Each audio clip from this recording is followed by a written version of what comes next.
From songbirds to salamanders, from bats to bullfrogs. Get your questions ready and give our panel of experts a call. The special Kentucky Afield Wildlife Diversity Live Call-In Show begins right now. Yeah, we got one. Sweet. Yeah, muskrat? Yeah. Good job. What do you know about that, man? That's a good fish, man.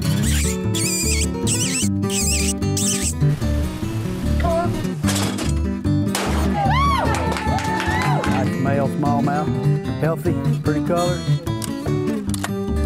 Cody, here. Find us one more good pheasant, Cody.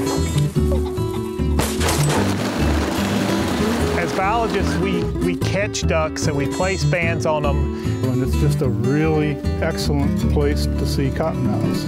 I like it. What do you think? Like bull. That was pretty fun.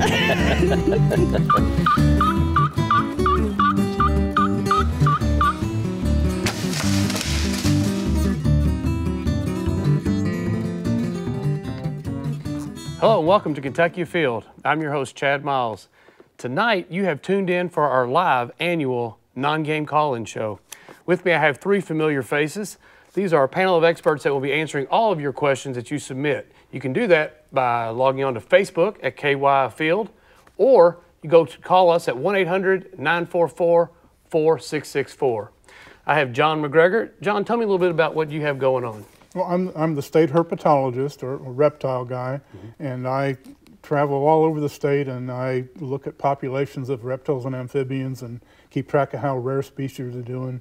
I also, folks send in photos of snakes and lizards and salamanders and other oddball creatures, and the info center forwards all that stuff to me, and so I identify things and send people back a little bit of information about it.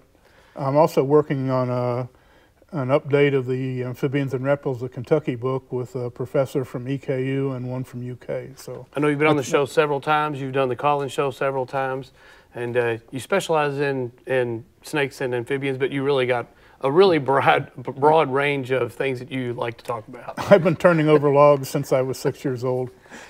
We also have Kate Slankard. Kate, tell me a little bit about what you're working on. Well, I'm an avian biologist with the non-game bird program, and so most of what we deal with is raptors and songbirds. We monitor our species that used to be endangered, like the bald eagle and the peregrine falcon. And we also monitor songbirds and things like their response to habitat management on our wildlife management areas. Fantastic. And another familiar face, we have Monty McGregor. Monty, we made you take your waders off just for this show today. This is not typical for you to sit here like this, but tell us what you've got going on. Well, I'm the malacologist. That's a fancy word for a mussel biologist for the state, and I do a lot of field work like John does, but mostly in the water, from the rivers to sometimes the lakes and even ponds. I also run the Center for Mollusk Conservation, where we're actually working to reverse some species that are on the endangered species list and try to recover them by raising them. So we go out and collect the wild ones and bring them into captivity, and then we rear them and for later for release into the wild. Fantastic. I know we've done a show down in your facility as well. It's always fascinating when I come down there and check that out. Well, let's jump right into our questions. We've already got some here that have come off of Facebook. Remember, you can submit your questions by calling 1-800-944-4664 or looking us up on Facebook. All right, first up, Scott from McCracken County. How many species of snakes can be found in Kentucky? Well, there are about 32 species, maybe 33. And the question everybody wants to know, how many of them are venomous? We have 4 that are venomous. The pygmy rattlesnake, which is really rare, it's just in Trigg and Callaway counties. Cottonmouth, which is in western Kentucky. Copperhead, which is all over the state. And timber rattlesnake, which is everywhere except the bluegrass. Fantastic. All right, John from Todd County. Are there a lot more ticks in Kentucky this year than in previous years? This is a terrible year for ticks. And I've got this picture that might show up. This was last Tuesday, and I was over at Mammoth Cave with James Kaiser, and we were looking for amphibians and reptiles, and we got into seed ticks, and these are little larval Lone Star ticks, and there are balls of them attached to grasses and things, and they hit your pants leg, and they just start running all over the place, and so we caught these on duct tape. Oh, that's duct tape. That's a piece of duct tape. That's the only way to get these things off. And what can you contribute to having a bunch of them this year? Is it the mild winter that we experienced last year? Yeah, it's the mild winters, and there's not much that eats ticks. But there are some kinds of salamanders that actually feed on larval ticks. So when people say, what good are salamanders? Hey, they eat ticks. There you go.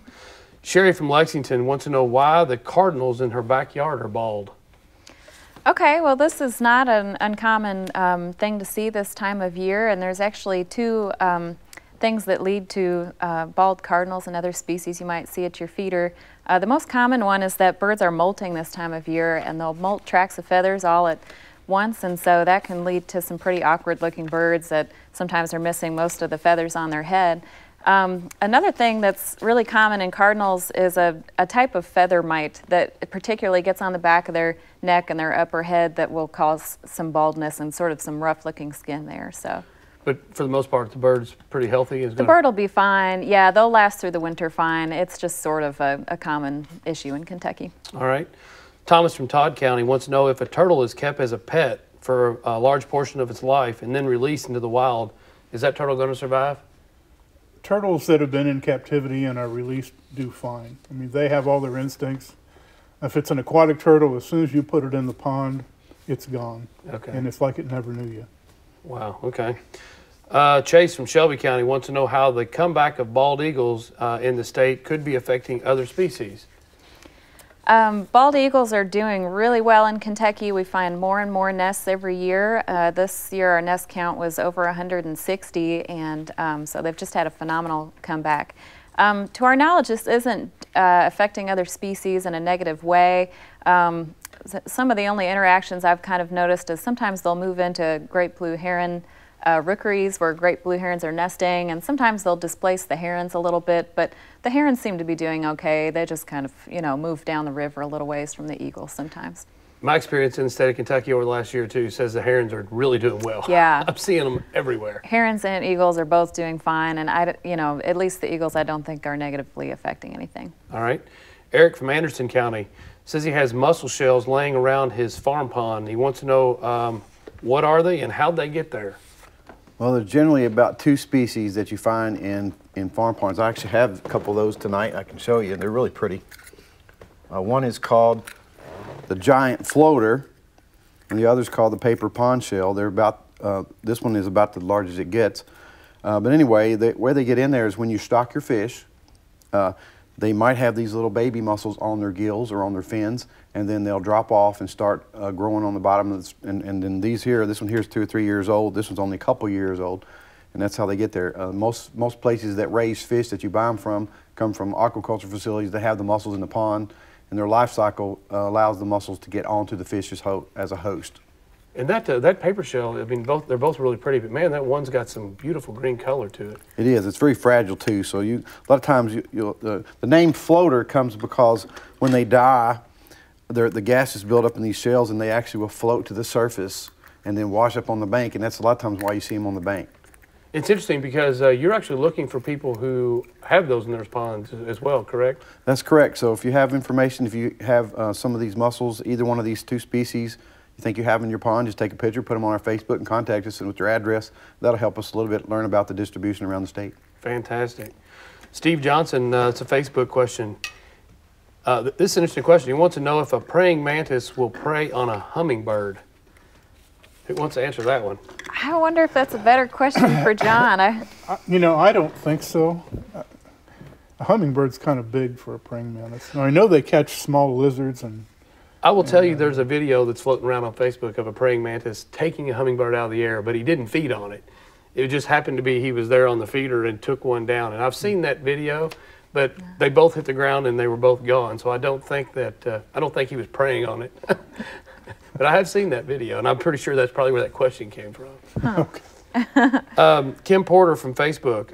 I've seen 2 crow-sized birds with large white spots on their rump. Wants to know what kind of bird these are.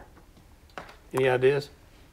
Well, it might be, this isn't quite as big as a crow, but it might be a northern flicker, which is a larger woodpecker that has a white rump, or I guess it also could be a pileated woodpecker. They have white spots on them, but we also do get crows that have white albino patches on them as well, so it's a little tough to say, but.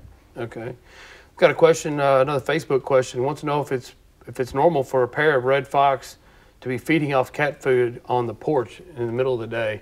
I guess we're talking about it just not being real scared of humans. Any ideas there? Hey, you know, if you can't catch a mouse, cat food works. There you go. That would work for me.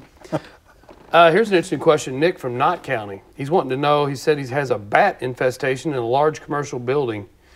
He's wondering how to get rid of them. That's a little tricky there. Who wants to take that?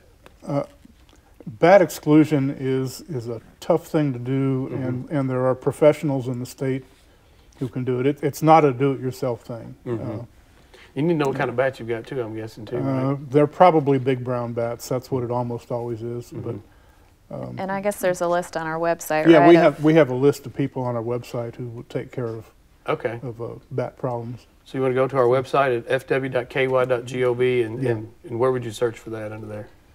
Nuisance Wildlife Control Operator. Yeah. Okay. Yep. So go to there and check that out. Darren from Laurel County. He says in southeast Laurel County wants to know if animals, an animal called fishers live there that are similar to a weasel. Anybody know anything about that? Fishers are not in Kentucky. They're kind of a North Woods thing. They're like a giant weasel. I think he's probably talking about river otters, but you know, it could be a mink. And there's a long-tailed weasel, which is a fairly good-sized weasel. Okay. So. Brandon from Muhlenberg, he wants to know how hard this winter is going to have to be to kill off the armadillos. I guess you have that on. I know you'd have an armadillo map. I brought an armadillo map. So Muhlenberg, I'm not sure where Muhlenberg is exactly. Muhlenberg is like right in here someplace. Okay, so it looks like armadillos since about 2000 have spread almost all the way across the state. We have records for over half the counties now. Okay. And the first one I saw was in 2003. But they're common at Land Between the Lakes. I often see them on the WK Parkway run over. And the cold weather doesn't seem to knock them back. So it doesn't matter how cold it gets, it's probably not going to affect the armadillos. No, and they're all the way into, you know, this is Knott County, Rowan County. Wow, so. Okay. All right. John from Boone County, what is the story with all the centipedes and millipedes all over his garage floor? Any ideas with why he's getting centipedes and millipedes inside? There's an exotic species of millipede that's about this big, and I can't remember the scientific name of it, but it's really common. It gets around through garden mulch, and they're around houses, in garages, sometimes by the thousands. Yeah, wow. The tens of thousands. And this guy must have that, yeah. Yeah, I think he has that, and they are everywhere. And so that's fairly common from. Yeah, it's pretty common. And then those really fast-moving centipedes, they will feed on those millipedes. Oh, really? So. Jason from Spencer County wants to know if there's any diamondback rattlesnakes in the state of Kentucky. No. We just talked about that. They are just down on the coastal plain, so, you know, South Mississippi, South Alabama. Dan says he hasn't heard any whippoorwills in the past 5 to 6 years and wants to know what's happened to them and the quail in western Kentucky. Okay, well, we hear a lot of complaints about whippoorwills declining, and so we've actually started a study a few years ago. We now have a statewide survey looking at populations of whippoorwills and where they're still doing well to try to better understand why they might be declining. So I don't have a real good answer just yet, but hopefully we will shortly. It could be something like perhaps there's exotic predators like feral cats or things like that in the area. Also habitat is an issue, bush honeysuckle moving into the woods, things like that. As for quail, that's usually a habitat issue. Mowing fields much more often than we used to is a common reason for quail declines, keeping fence rows very clean.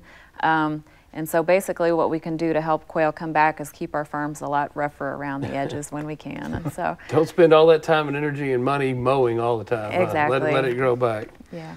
All right, Ron from Warren County wants to know if there's any mussels in Barren River Lake. There are a few mussels in Barren River Lake. They're typically the ones I just showed a minute ago, the giant floaters and also the paper pond shells. But there's also some things like the maple leaf that shows up in a lot of lakes around the state. They use catfish. So anywhere there's catfish and bass and things like that, you'll find these few species. But the lakes typically don't have a lot of species. There's a couple other species that I'll find, and again, they use the fish that are normally in those lakes. So some of the mussel beds that people like to fish, like out on Kentucky Lake, what type of mussels are those? And when you're talking about Kentucky Lake, you're talking about the Tennessee River, so there's a lot more mussels there. You'll have 20-something species, even 30 species. And there's so many varieties of fish, such as the freshwater drum, which is one of the best hosts. But you'll have the maple leaf, the pimpleback, you'll have the washboard, the three-ridge. In fact, I have a three-ridge here. That's a really large one. This is a very large mussel you'll find in Kentucky Lake. And it's right there in the middle of the Tennessee River. It used to be commercially harvested for the button industry, and also for the pearl industry. But that's a common species. So there's several species that you'll have in the lakes, especially down in Kentucky Lake. Okay. Jeff from Jefferson County wants to know if we're noticing a decline in bullfrogs. You know, this comes up every year. We just had a bullfrog comment this week, and the answer is no. Bullfrogs are doing really well, but it seems like some people in some parts of the state, the bullfrogs just crash, but it's just normal fluctuation in numbers. I know we did a bullfrog show a couple of weeks ago, and we were on a quarter-acre size pond and probably had 200 bullfrogs on it. Yeah, I'm not exaggerating. If people go out and see the eclipse in western Kentucky, if they want to see the perfect bullfrog pond, when they're on their way back, stop at Mammoth Cave National Park and go to Sloan's Crossing Pond, right along Kentucky 70. It's got an amazing bullfrog population. Really? And it's in the national park, so you can't go gigging there. But yeah. It's worth looking at if you're interested in bullfrogs. I love the sound of a bullfrog. All right. Jamie from Davies County wanted to know what has happened to the blue jays. Said he hadn't seen any in a couple of years. Well, blue jays are not a species that we know to be declining, but they do move around at different times of year based on food availability, and so especially in the winter time, you can notice that they'll be totally absent in areas where there wasn't a good mast crop. If there's not enough acorns and nuts in the area, then they will completely go to a different area to find food, and so perhaps it's something temporary like that, and hopefully he'll see them back again soon. Okay. Bob, this Facebook question, wants to know if there's a foolproof way to rid his yard of those cotton-picking moles. Apparently he's having a mole problem. Any idea on how to get rid of moles? Nope. You can put those spinning sunflower things in the ground, and the vibrations are supposed to discourage them, but moles feed on earthworms and grubs. And if you have good soil in your lawn, you're going to have earthworms and grubs. So really rough to actually eradicate them, huh? Moles are here to stay. All right, Mike is from Harlan County. He wants to know, he said he's not seeing green snakes. Any idea what's going on? He probably grew up. When you're a kid, you're on foot, you're on your bicycle, you see green snakes. You get to be an adult, you're driving around, and the only ones you ever see are the ones that got run over, which then turn blue. But as far as you know, that they seem to be doing fine. Okay. Statewide. Jacob, he wants to know what a chigger bite looks like. Anybody have one they want to showcase? How much time you spent out in the woods? I'm sure we can locate some chiggers on one of the four of us.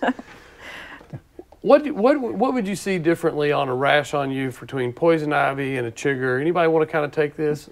Chiggers, you usually get right where your socks are tight around your ankles. Or the waistline sometimes. Yeah, or your waistline. They dig into the skin, and usually when it starts to itch and you have these little red welts, the chigger is gone by then. Okay. My mom always used to put nail polish on my chigger bites, because that would trap the chigger in there and it would die. And nah. You don't recommend that, huh? But yeah, usually you usually have a whole bunch of them. They're little red spider-like things, and yeah, okay. Yeah. So don't sit down in a hot, sunny, rocky area with sparse grass. Because that's where you'll pick them up. That's where you get them. All right. This looks like his name was Timber, and he wants to know what this solar eclipse is going to do to the wildlife in Kentucky. What kind of effects will it have? This is an interesting question because I know you're going. Monty, you're going down there. We're going down. We're going because I guess we don't know exactly what it's going to do, right?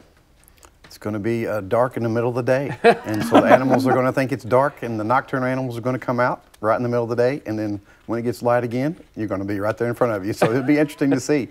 We're going to go try to document it ourselves, do a little bit of fishing, and we're also going to video some wildlife. You think the bats will come out? It's going to be a short time. I mean, but yeah, I don't know. I wonder if the owls will come out. Truthfully, I thought about going to watch, you know, but there is a group doing a study. I actually forget who, but they're studying animals that have telemetry devices on them to see if their movements change on eclipse day. And so I think there's some big, you know, big group studies going on about it. Bats are usually keyed into day length, so if it gets dark in the middle of the day for 2 minutes, I don't think bats are going to come out. What about snakes with temperature-wise? You think the snakes will come out? No? Okay. Betty from Meade County, has there been an increase in venomous snakes in Kentucky this year? No. But it's really hard to increase them in a year. When people see a lot of copperheads, for example, they see adult copperheads, and those snakes are several years old, you know, maybe up to 10 or 12 years old. So it's just weather conditions that cause them to get active. Another snake question. William from Lawrence County, Ohio, wants to know if copperheads will chase people. In my experience, no. Yeah. You and I have flipped over some tins. They're going away as fast go as they the other can. way. But if the copperhead doesn't know you're there, it might come toward you. We have a spider question here from Steve in Russell County. Wants us to ID this spider here. It's a large spider with a rusty red body, alternating black and orange legs, around the size of a $50. Anybody have any idea what kind of spider we may be talking about here? Russell County. If he can send a photo to our info center, I can tell him what it is. He got a really good look at it. That's pretty descriptive. Pretty good. I don't know of description anything that big that's got a red body. So we need to get a picture of that one to get a positive identification. Dave from Fayette County. Been seeing gray falcon with yellow legs and talons. What species is this? Okay, well, what county was it? Oh, sorry. Let me see here. That looks like Fayette County. Okay. Well, so it actually might be a peregrine falcon, which is a rare species in our state, but we do happen to have it in Fayette County, and he's described it quite well. If he's seeing it in downtown Lexington, then that would be my guess as to what it is. The species that's most often confused with a peregrine falcon is a Cooper's hawk. They have a gray back and a reddish belly, but also yellow legs, and moves very fast like a falcon. So. Pretty cool if they're seeing one, but yeah. they sometimes nest in bridges and buildings, so a city is actually not bad habitat for one, right? Yeah, they eat pigeons, so that's a great place to be. Jim from Washington County, wanting to know about rattlesnakes in his county, in Washington County. Are there rattlesnakes in Washington County? I would say not. If they're in Nelson County, in just Marion County, so maybe just at the edge of Washington, but that would be an interesting thing, and if he gets a photo of one, I'd be really interested. Fantastic. Bruce from Knotts County wants to know what kind of water snake is he seeing on Laurel Lake? It's a common water snake, and I just happen to have one. This is what he's seeing right here. This well, is what he's seeing. I can't think of a better time to get that joker out here. A lot of people see a snake like this, I can tell you immediately what they're going to say they've seen.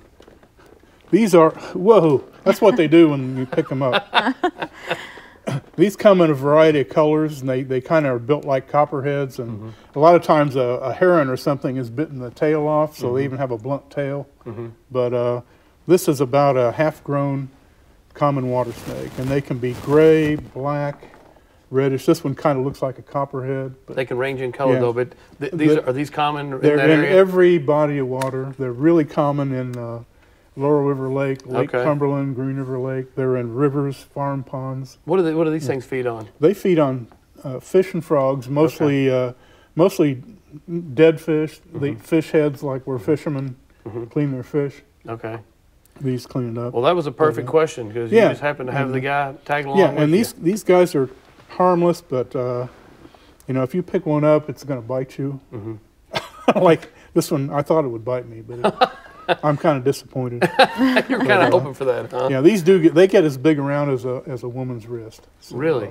Wow. So they get to be real big, and You see them on riprap, you see them on limbs over the water and they drop in, and you see them on the end of your stringer eating a fish you caught. So unless you want to be bitten, you might not want to run and grab one, huh?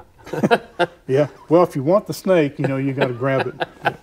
But that's what he's seeing in Lower River Lake. Fantastic. That's perfect timing. Christopher from Jasmine County. Black snakes with a blue ring behind its head in eastern Kentucky. What kind of snake is it? That's called a ringneck snake. I was going to say, we found one of those on our trip out. Normally that ring is yellow, but when the snake's getting ready to shed its skin, it can be gray or blue or, yeah. Okay. Mike from Jefferson County. Should I be concerned about blue-tailed lizards? Wants to know if they're poisonous. Blue-tailed lizards. Those would be, they're called skinks. And people call them blue-tailed scorpions, but they're harmless. They're just lizards. They eat bugs, you know, roaches, and they like brick houses. And they'll run up and down the walls, or old wooden houses. They're all over the state, except they're not very common in the bluegrass. Okay. But harmless. Pat from Fayette County wants to know if box turtles are considered threatened or endangered in Kentucky. They're doing great. See them all over. I see them all over.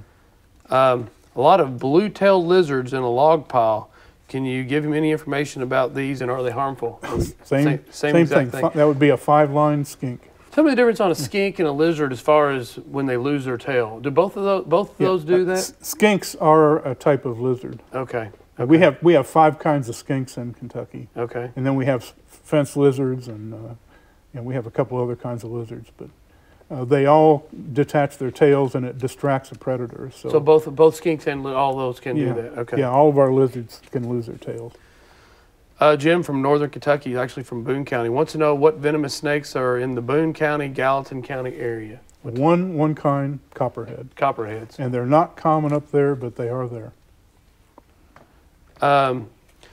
Don from Corbin, Kentucky, said he's heard a red-tailed hawk with young on his property. How common are red-tailed hawks?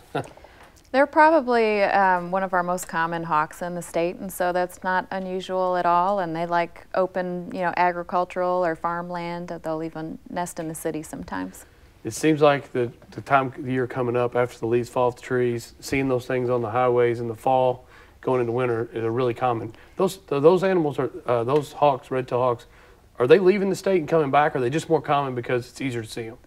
Well, it's a migratory species, and the red-tailed hawks that nest in Kentucky probably do not leave Kentucky. They probably are here year-round, but red-tailed hawks that nest up north in, say, Wisconsin and Michigan migrate down for the winter, and so we actually do have more red-tailed hawks in Kentucky in the winter than any other time of year, and so that's why you see bunches of them. All right, great.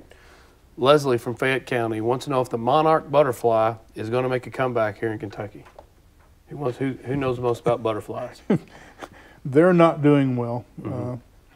It's reached a point where every time I see one, I get coordinates for it, and they're just not doing well. Any reason why that you think? Loss of habitat in the wintering grounds. The best thing people can do for monarchs is monarch way stations. Plant a lot of milkweed, which is what the caterpillar eats, and then have a lot of flowers that the butterflies will feed on. Okay. I know I've seen areas where there are a lot of habitat, and you do see quite a few in those spots where you have a couple acres of nice habitat, but just seeing them out and about, they're not near as common, are they? Nope. John from Clark County wants to know if black snakes kill and eat copperheads. What's a black snake? There's several species of black snakes. We have black racer and black king snake. Both are black, and both kill and eat snakes, including copperheads. Okay. Yes. Dave from Jefferson County, how's the peregrine falcons in downtown Louisville doing? Well, they're doing great. It seems like Louisville is just the epicenter of falcon activity. We have, I guess, 4 nesting pairs in Louisville now, and so, but they're all doing well, and each year most of them produce young, and we find more nests, as time goes on. So great, that's great. And we actually did a show. Kentucky Field covered that, didn't we? Yeah, we did. Jim in Russell County wants to know what is the biggest. Here we go, black snake again. What's the biggest black snake you've seen? Said they saw a black snake stretching across a 2-lane road.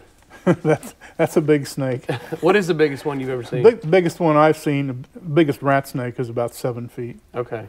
And that's really big. Yeah, that's a good size one.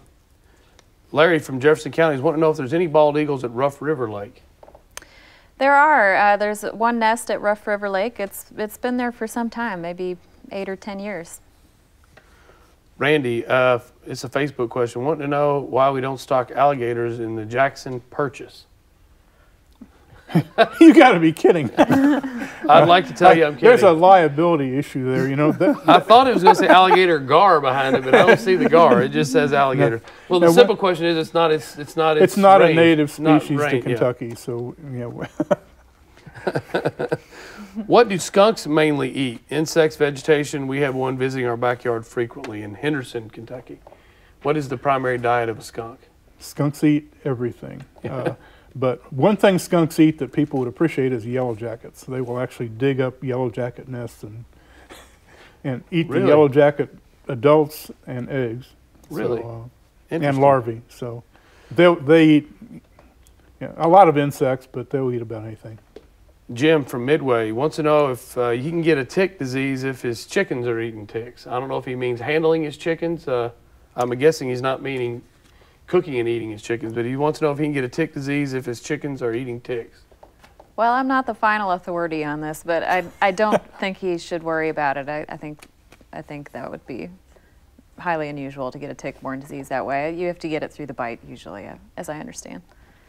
Bob from Hamilton, Ohio wants to know if most snakes are born in August and wants to know if that's true. That's what he's thinking. Why is that? Most of the live-bearing snakes have their young in August, late July, August, early September. Mm-hmm. Most of the egg-laying snakes, the young hatch out in late September, early October. So it takes the summer for the young to develop or for the eggs to incubate. It's just a seasonal thing. All right. Eddie from Greenup County says that there's redbirds that are attacking campers and vehicles. Why is that taking place? Well, they're probably, you know, cardinals are notorious for when people say they're attacking vehicles. Usually that's because they can see their reflection in the windows, and in spring, cardinals get very territorial and you know, hormonal, and they see their reflection and they want to chase that invading male out of the territory, and so that's probably what's happening. Sometimes people see them attacking their rear view mirror. That's just a kind of a hormonal response to trying to keep all the males out of their territory in springtime. I've dealt with this issue before, and they can be very, very, very territorial. And yeah. I made a phone call. What should I do? We tried everything. Put pictures, big pictures of people's faces right in their windows, and they can really be. They're very persistent, and there's a reason cardinals do it more often than other songbirds, and it's because a lot of songbirds have to migrate, you know, so that takes a lot of smarts. Cardinals don't migrate; they're just not as smart as the other songbirds, and so they do tend to attack their reflection a bit more often than other species. I've seen that quite often. Anna Grace from Anderson County. Monty, they want to know what type of crawdad you've got there tonight. You want to tell us what you've got there? Sure. This is actually it's called a white river crayfish, and it's actually from western Kentucky. I'm gonna try to get it with, whoop. And you can actually see this chimney next to it, and they build chimneys. A lot of crayfish do, but these guys live in the wetland areas, live in ponds. They get fairly large. In fact, if you go buy crayfish at a grocery store or something, these are probably the ones, the relatives of these. The red swamp crawfish is what you're going to eat. But they're native to western Kentucky on the coastal plain near the Mississippi. It's where you find this species, and then they're introduced to different places and ponds around the state because they come in from hatchery trucks and stuff that people stock their fish ponds and things like that. So again, what type of crawfish? This one's called the white river crayfish, but it's a relative of the red swamp crawfish. You can see this is a male, and he's trying to bite me or pinch me, and hopefully I won't let that happen. I'm holding it kind of behind its carapace so it keeps its claws from coming back and getting me. It's amazing to me going through around the state of Kentucky how many different species of crawfish we have. How many have we documented in the state of Kentucky? And they change in color all over the place. We have over 50 species of crawfish in Kentucky. And there's a new book that came out a few years ago on this, how to identify them, and so we're just learning a little bit about some species. In certain parts of the state, there's 15 or almost 20 species, but most places just have 4 or 5 species, and a lot of them don't overlap. But some places where they do overlap, there's some invading species that are coming in and wiping out the natives, and like the rusty crayfish. Really? Okay. Very pretty. So would that type of crayfish right there make that type of chimney you've got, or do only certain species, or do all species? There's several species of crayfish that burrow, and some build the chimneys, like this tall one here. This one here is not uncommon at all in the western part of the state around Louisville, and even across the state line into Indiana, in these flat floodplain fields of the Ohio River, you'll see this. I've seen thousands of these in a field, and the farmers complain about them because they get hard as a rock, and then they're cutting them down with their plows and their lawnmowers, or chop up your lawnmower and dull your blade. So they'll be anywhere there's some wet conditions near these big rivers and things like that. You know, you see something like that, do you think that would take weeks to build? How long would it take a crayfish to build that? I've seen these build these overnight. It's amazing. They go down and dig and grab a little ball of mud and bring it up and stick it together. And then when it gets really, really cold outside, they'll put a little cap on the top of it and seal it off, seal the chamber off. So that's pretty fascinating. That's pretty fascinating. It really is. All right, let's get back here. Tom from Grant County saying they saw rabbits very often this year earlier, but they have disappeared recently. So they do have a lot of hawks around. He wants to know if that could be the reason. It could be part of the reason. I mean, hawks, especially red-tailed hawks, do like to eat rabbits, but rabbits have some habitat requirements that perhaps have changed around there. You know, rabbits really like kind of a brushy habitat, or if you've cleaned out your fence row, you burned your brush pile, things like that. That might make the rabbits disappear for a while too. A whole lot of things like rabbits, though, don't they? Yeah. We got a lot of. There's a whole lot of species that could be doing that, but hawks could be one of them, right? Yeah, sure. Hunter from Robertson County. How many poisonous spiders do we have in the state of Kentucky? Any ideas there? Well, all spiders are venomous. Okay. But the ones that can hurt you, you know, can cause serious injury or death, black widow, brown recluse. So 2. And the brown recluses are pretty common. Right? Brown recluses are common in buildings and you know, houses, campus buildings on colleges. Black widows are all across the state. If you want to see a black widow in your yard, just leave your lawnmower parked in the back corner of the yard for about a week, and then lift it up and look underneath it, and you'll probably have a black widow. They are everywhere. Wow. Curtis from Madison wants to know how they can get rid of coyotes within the city limits. Apparently they're having some problems or losing some pets. Any ideas how you can get rid of coyotes where they can't be hunted with a gun, I'm assuming, with what he meant with city limits? Any ideas? Perhaps a nuisance wildlife control operator could come and help trap them. Samantha, can you explain why there weren't many June bugs this summer? Didn't notice that. Anybody notice any difference in the June bugs? You know, I noticed that too, and I can't say why. Maybe the mild winter caused a big mole population, and they had all the grubs. I don't know. More questions about armadillos. Ryan from Facebook, what kind of hawks can they find in Bowling Green this time of year? In Bowling Green, you could find the red-tailed hawk, you could find a red-shouldered hawk, you could find a American kestrel, which is actually a small falcon. You could find a northern harrier passing through this time of year. Broad-winged hawks are actually starting to migrate through pretty soon, and so that'd be about it, I guess. All right, Clint from Bath County wants to know what the state of the mussel population is in the Licking River, wants to know if it's declining. Licking actually is doing fairly well, and it has 56 species historically. One species is gone because it's extinct.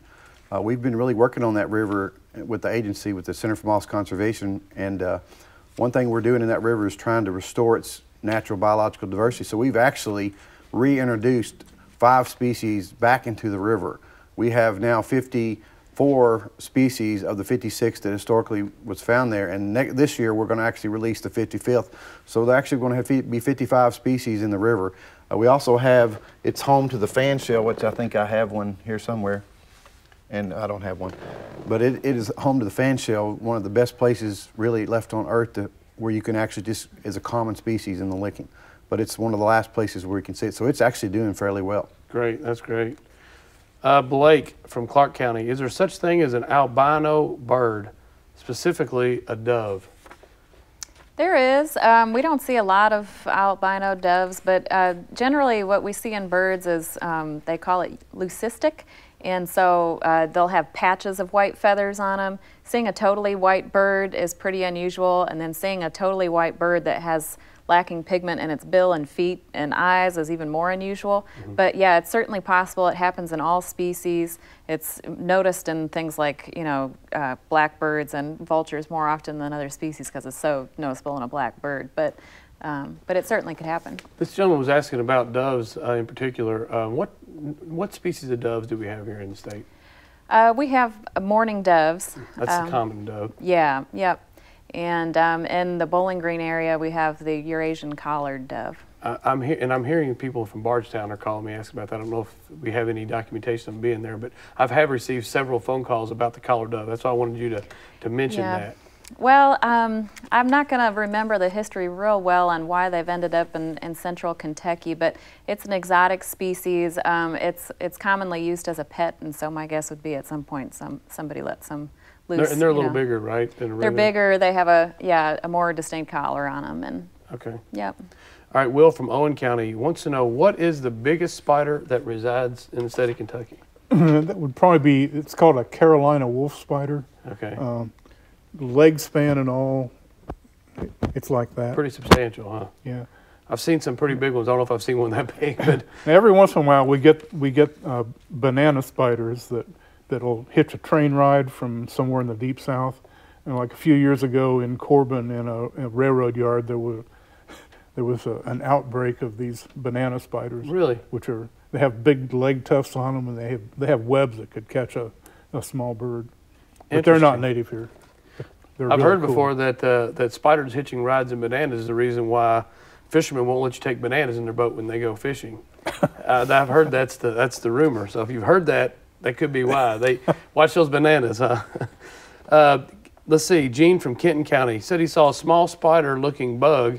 Looked online and looks to be a scorpion, and it was in their house. Talk to me about scorpions in the state. Scorpions are pretty common in probably the eastern half of the state until you get over to around Pineville.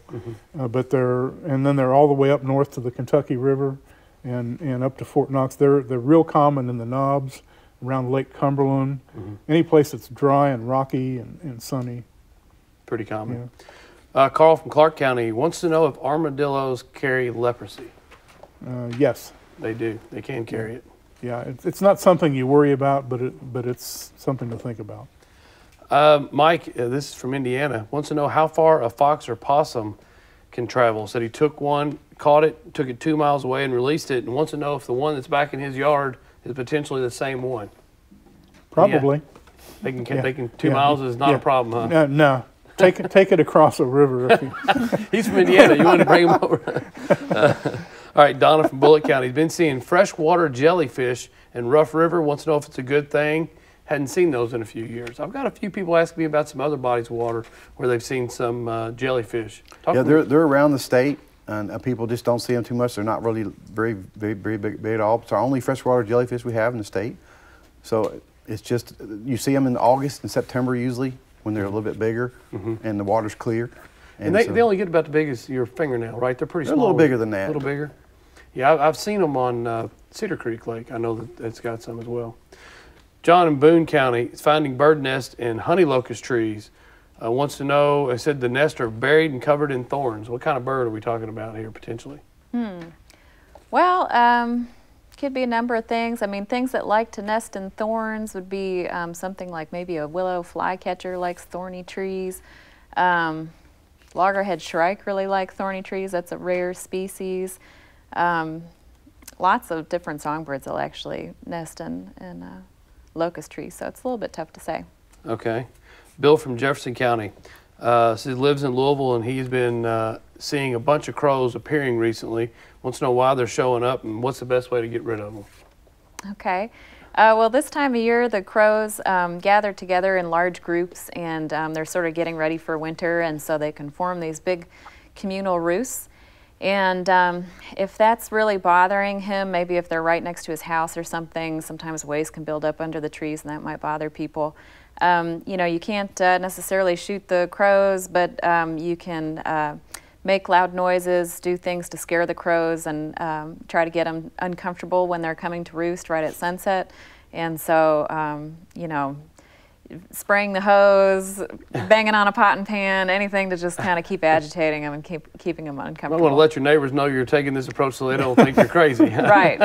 But I know that when I was at EKU, many years ago, there were some people that would come out there and would light fireworks or whatever, firecrackers, to try to scare them away from time to time. I think it was just because of the matter that was getting on the cars in certain areas. So yeah, you plus, it's always fun to set off firecrackers. Maybe that was just their excuse. Want to light some fireworks. Oh man, Kevin wants to know what's the best flowers to attract hummingbirds, and when should those be taken down, the feeders? Okay. Well, it doesn't necessarily matter when you take your hummingbird feeder down. You won't prevent the birds from migrating, but you know, you can leave them up through September or October, and that'll be okay. Most of our hummingbirds are gone in September, but planting native flowers is a great way to feed the hummingbirds. Native flowers that they really like are things like bee balm, cardinal flower, jewelweed, trumpet creeper. Things like that are really great for attracting hummingbirds to your yard. Fantastic. Wesley from Shelby County wants to know, we talked about how many species of crayfish. Are any of them rare and endangered here in the state of Kentucky? We have one that's endangered, and we have a couple more that probably might get listed here in the next few years. The Jefferson crayfish over in Louisville, and then there's another one that might get listed down the road, down in the big South Fork of the Cumberland River. So most of the crayfish are fairly common, although they're not widespread in a lot of areas. The crayfish tend to be in little small areas, or one river system or one spring or something like that. And but of the 53, we only have a couple that really are kind of in rare condition right now. So are there any, if you pick up crayfish for fishing reasons, are there any that you really need to watch out for right now and not remove from the waters? Well, the rusty crayfish is an invader, and so we don't want to spread that one around the state. In fact, it's getting in certain areas and it's out competing the natives. So just want to be careful on if you happen to buy them or something and you're using for bait to not to release them back into the wild, because they can really devastate the native population. So just be careful and not to take too many of them. We've got Angie here from Taylor County, wants to know about the mussel population in Green River Lake, specifically below the dam. Well, the Green River mussel population way downstream of the dam is doing fairly well. There's 72 species, up to 74 species historically in the green. There's several areas now that the populations are thriving. We have several endangered species in the green, historically 17 endangered species. Wow. So it's one of the best rivers we have left in the world. One of the main reasons is because we have such good water. It's going through riparian zone protected areas where there's not a lot of sediment going in, and the mussels like clean water. It's a fairly large river. It's connected to the Ohio River, allowing the fish to swim upstream. And but it's historically had a lot of species, and so as you move away from the dam, let's say you get in around Mammoth Cave area, you end up getting 35 to 40, even 50 species in that area. It is remarkable diversity. That is amazing. Charlie from Mason County, is there any way to age a snapping turtle? Yeah, there is, but I don't think you want to do it. When they're in the wild, their growth slows down in the wintertime. So if you actually took a leg bone out of a snapping turtle and took a cross section of it and looked at it, you know, with a really powerful microscope, you could actually count the growth lines, kind of like rings on a tree. But really? That's about the only way you can do that. So not without killing the turtle. Yeah, you can't count the scoots on it or anything like that. Jay from Henderson, Kentucky is wanting to know why all the surrounding counties have cottonmouths or water moccasins, but Henderson County doesn't. Any idea? Is it a... Well, if I look at the surrounding counties, Union County, there's one site, and it's a wetland adjacent to steep bluffs. Davis County, one site, and it's a wetland adjacent to a steep bluff.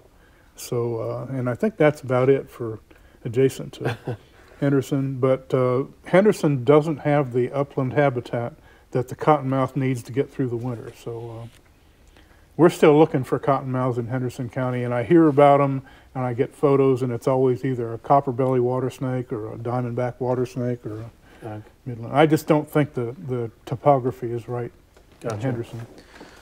Donnie from Boyle County, what is the size difference between a barn owl and a hoot owl? That's a good question. So usually when people say a hoot owl, they mean a great horned owl. That's the largest owl that we regularly get in the state. And a barn owl is quite a bit smaller than a great horned owl. Weight-wise, they probably weigh half as much. Wingspan-wise, they maybe have 6 or 8 inches less of a wingspan. But a great horned owl is bigger enough than a barn owl that it can eat a barn owl. So. Oh wow, quite a bit bigger. Yeah. Jacob, this is a Facebook question. Anderson County, how long do mussels live? What is the longest lived mussel? The oldest one that I know of is almost 200 years. Wow. But that's an exception. But I would say most of them live at least 20, and it's not uncommon like this one that I have here that's almost 50 years old. So they do vary quite a bit, but I'd say the average is anywhere from 20 to 30 years. Wow, that's pretty long for a creature like that to start out so small and delicate, huh? Eric from Facebook, how have the warm winters caused the migration of birds to take place later? Is that happening? Well, we haven't necessarily noticed as much change in migration dates as we have in things like, there's theories that, with the insects coming out at different times, that affects the productivity of birds because, if a bird is reliant on dragonflies coming out when it's young or of a certain age and the dragonflies all come out early before the young are ready to be fed, then that would really affect their productivity. And so we're definitely noticing some things like that, not necessarily a huge change in migration dates. Okay. Marion from Nelson County wants to know how to get rid of wood bees. You said they're eating her deck. Any ideas there? There are clever people who make wood bee traps. Really? And, in small towns, you'll see little paper signs, wood bee traps, and a phone number. So you can actually Google wood bee traps, and there'll be instructions on how to make them.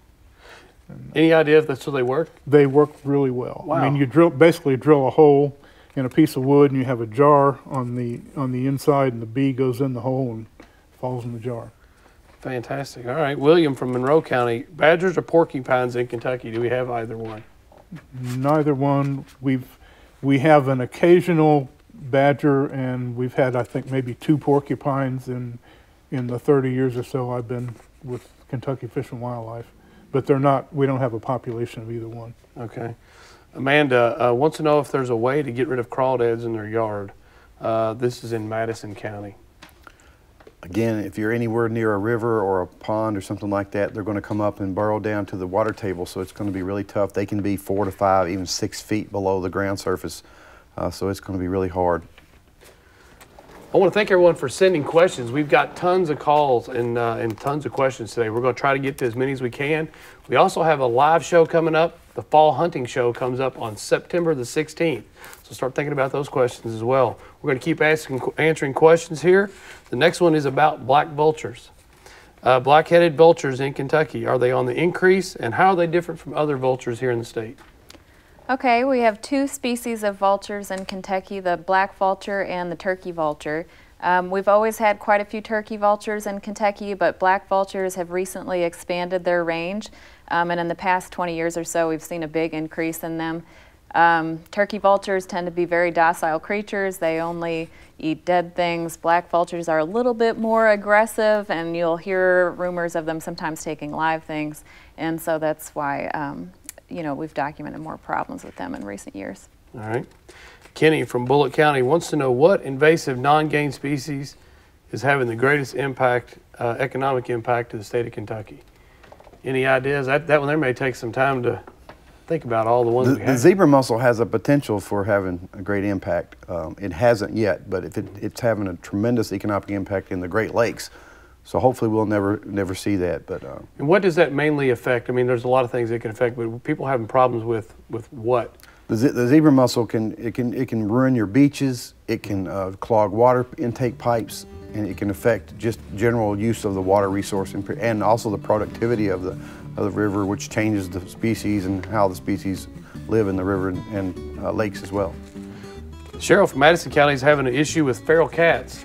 Wants to know how she can discourage them coming into her backyard. Is that a non-game question? I'm not too sure about that. Trap them, take them to the animal show. There you go. Funnel web spiders. Do we have those? And they've heard they're poisonous. You talked a little bit about that already. Yeah, the funnel web spiders are common. They're not dangerous. If you have a wood pile next to your house, you've got funnel web spiders using it. Joe from Ballard County wants to know how to keep skunks away from his property. Any ideas there? Buy a houseboat. They're not good swimmers, is that what you're saying? Wants to know about African killer bees found in Kentucky. We had any documentation of Africanized killer bees here in Kentucky? Not yet. Not yet. Joe Johnson, Jefferson County, wants to know why would a woodpecker be visiting a hummingbird feeder?